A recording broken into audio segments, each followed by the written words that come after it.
Welcome to the final installment of NeoBlisseyX versus the MGM Studios 31-Day Movie Challenge. Our final day category is a movie that begins with the first letter of your name. But for this installment, as the category can refer to either my NeoBlisseyX online persona or my real name of William, I will profile a movie for each letter. Let's begin with a movie for the letter N for my NeoBlisseyX online persona as, for the last time, the challenge continues. Before we begin this segment, I want to make one thing perfectly clear. I do not, in any way, shape, or form, condone the actions of the star of our first spotlight film for this video. I am merely featuring it for its artistic merits as a single motion picture, and not as an extension of the political or cultural beliefs of its star.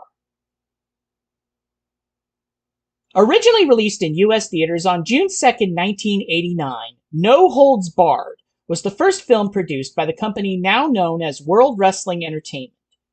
It was created as a starring vehicle for Hulk Hogan, who at the time of the film's release had just started his second reign as the company's World Heavyweight Champion. In this film, Rip, the character portrayed by Hogan, is the in-universe World Wrestling Federation World Heavyweight Champion. His success is a thorn in the side to Tom Brell, the head of a rival television network to the network that airs Rip's matches. After a failed attempt to have Rip join his network, Brell creates a program that looks like the mixed martial arts fights of today and promises a cash prize to the winner of a tournament for that show. In enters Zeus, an unstoppable killing machine that Brell uses in an attempt to take out Rip and those he cares about, leading to a final confrontation.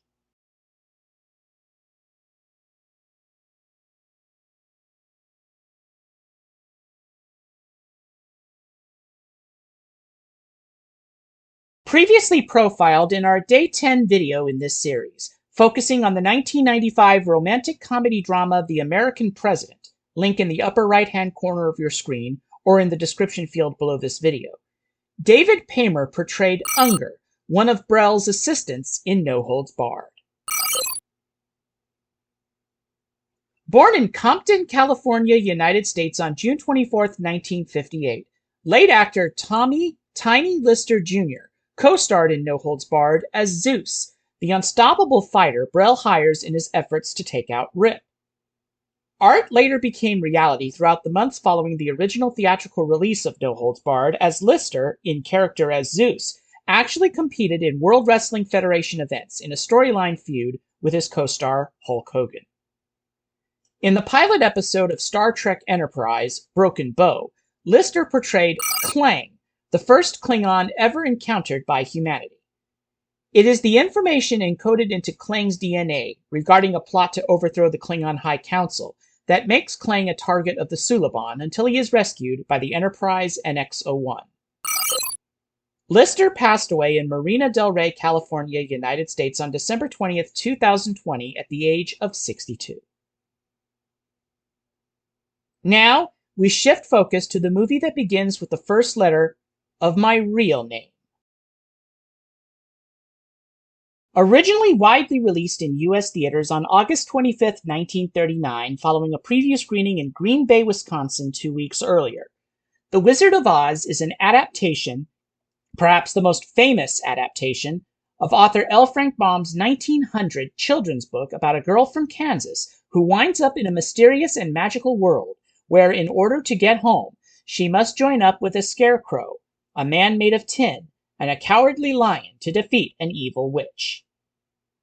This film is widely considered to be the most watched film in motion picture history, owing to its annual broadcasts on American network television since 1956 and its 7 theatrical re-releases, the most recent being in 2013.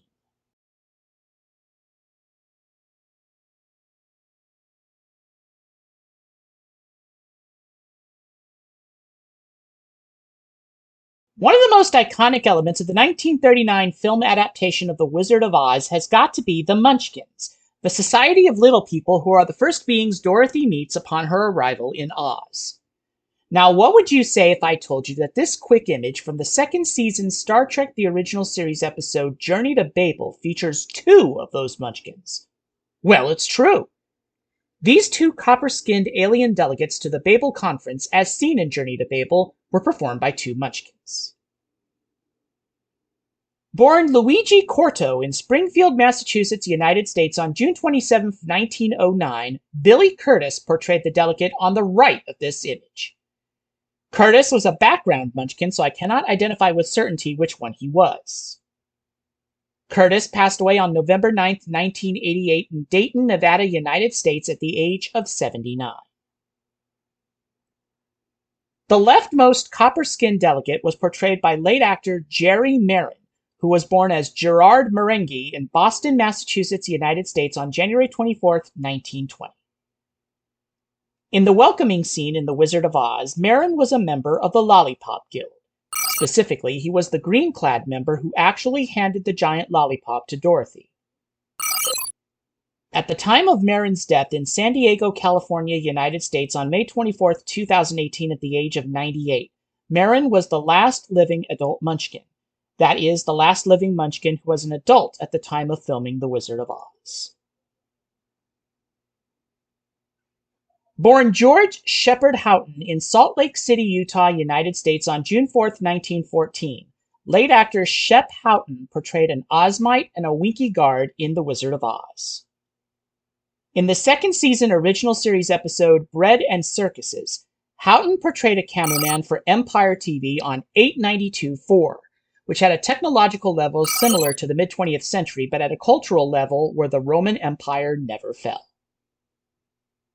Houghton passed away in Hoodsport, Washington, United States on December 15, 2016 at the age of 102. That brings us to the end of NeoBlisseyX versus the MGM Studios 31-Day Movie Challenge. I would like to thank you all for your support as I released these videos. Until we meet again, take care and live long and prosper.